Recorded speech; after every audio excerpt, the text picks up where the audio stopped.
さの中で彼を思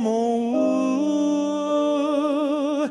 真実と優しさの勇者、暗闇の中に一人眠る。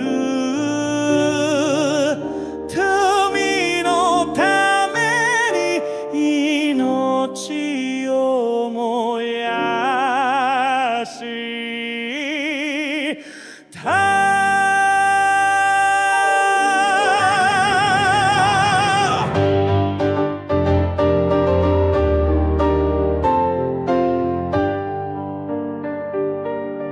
11年鉄の檻の中で子も愛する人も見ることもなく、イルハムとフティウイグルの領主、その声は今も胸に響く。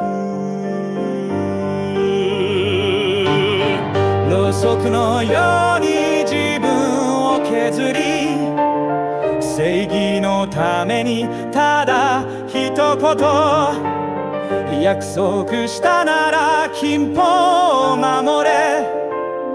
彼の叫びは静かなる祈りだが、世間は情けもなく答えの代わりにゴッポが飛ぶ暴力を拒んだ。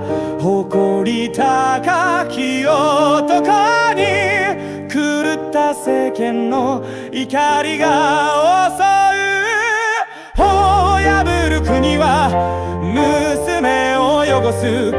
実と変わらないその言葉に権力は激怒し、彼を閉じ込めた。だが声は世界を巡る。この笑顔に触れられず、愛しい手にも触れられない。彼の世界は閉ざされたけれど、それでも彼を恐れる者たちがいる。お前たちは格闘武器を持ち、彼にはただペンと言葉しかない。さあどちらが間に強いのか、誰が誰を本当に恐れているのか。世界は彼を称えた。彼は何も知らなかった。勇気と真実、そして希望の書、それでも一度も目にすることなく、